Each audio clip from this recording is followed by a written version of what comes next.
Voilà le fonctionnement de Portalis. Donc pour commencer, nous allons gérer notre apport. 20 000 euros par exemple. Au mois de juillet l'année dernière. Ensuite, nous allons acheter les actions. Et par exemple, Ipsos. On sélectionne Ipsos dans la liste. Nous choisissons notre quantité, par exemple 40. Le prix d'achat, par exemple 34,08.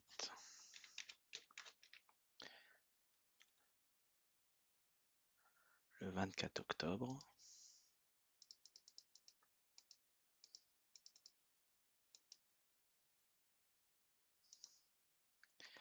Le coût du courtier en euros ou en pourcent. On achète. Voici notre première ligne. Nous cliquons sur Match Cotation. Nous récupérons le contenu. Nous actualisons les graphiques et la première ligne de notre portefeuille est lancée.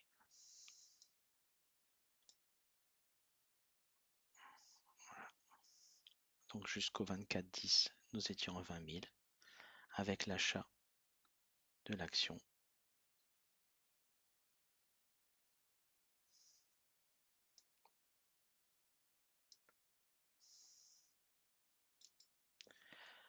Nous allons acheter maintenant une action américaine, Apple. Nous sélectionnons le nom Apple. Nous choisissons le nombre d'actions, par exemple 6.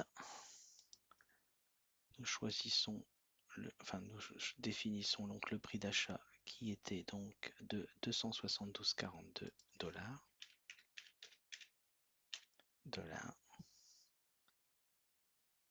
Le 12 février.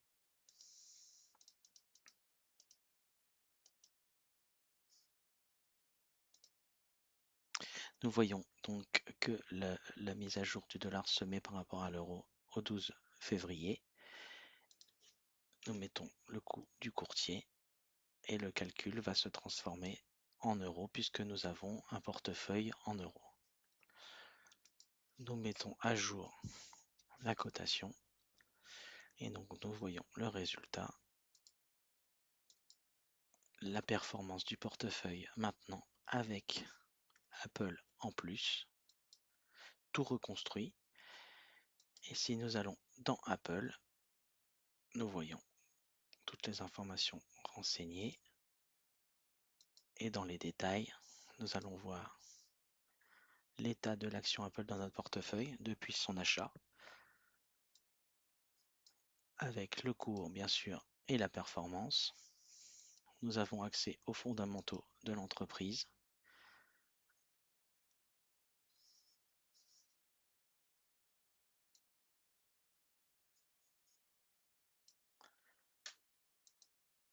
Au choix des dividendes, nous pouvons faire une recherche pour voir la dernière fois que nous avions obtenu un dividende. Et donc, si le cas échéant est bon, nous choisissons donc d'ajouter le dividende. Ce qui est intéressant, c'est qu'ici, vous voyez l'impact de la devise par rapport au début de l'achat. Donc là, en clair, on a perdu 1,41 € suivant le cours d'achat euro-dollar.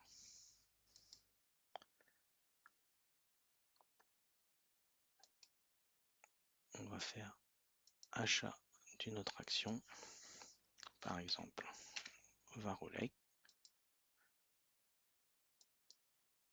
Voilà, 25, prix d'achat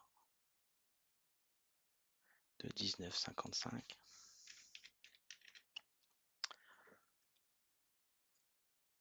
Le 25 février.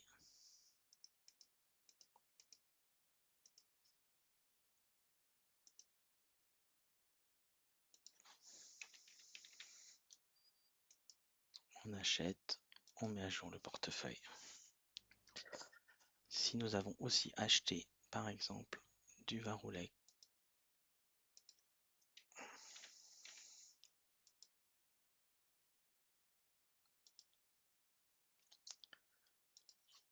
par exemple 15 le 26 novembre 2025, par exemple, on avait oublié de mettre la ligne. Alors 25 novembre 2025, au 25 novembre 2025, nous étions à 16,32.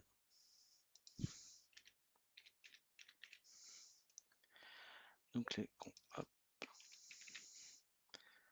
nous achetons, nous avons les deux lignes, on met à jour et nous voyons donc les deux lignes avec leur date d'achat, alors avec leur valeur, donc le PRU à la date d'achat. Ce qui permet donc de savoir où on en est. Si nous voulions fusionner les lignes, nous pouvons fusionner les lignes ici.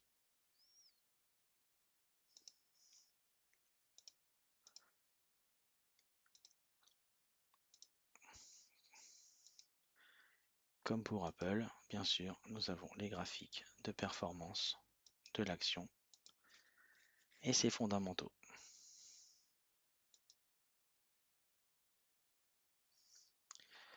Nous avons peut-être vendu Ipsos, par exemple 25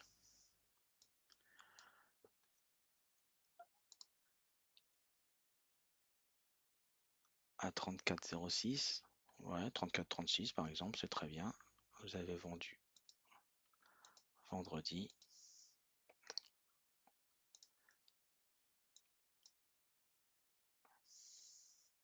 On met à jour les cotations. Bien sûr, tout se met à jour sur le portefeuille. Et dans le journal, nous avons notre vente d'Ipsos.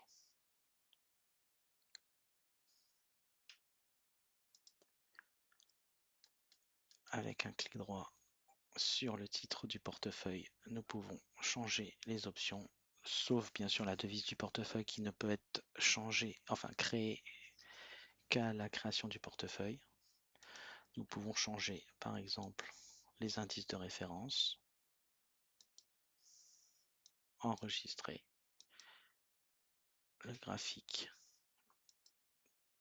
des indices et nous pouvons comparer notre portefeuille aux différents indices.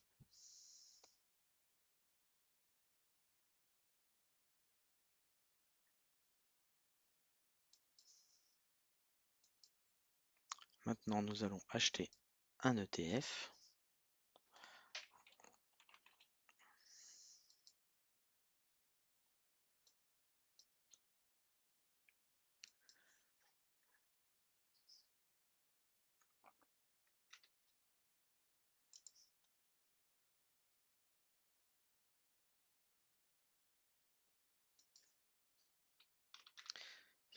$698,10, date d'achat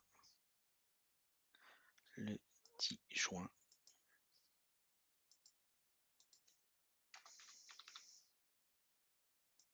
Acheter, match cotation.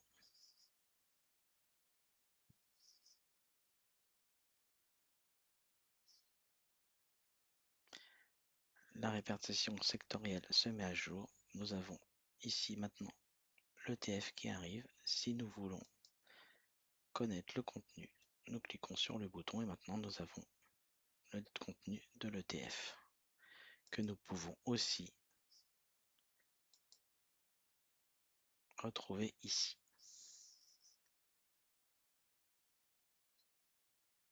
Avec, comme avant,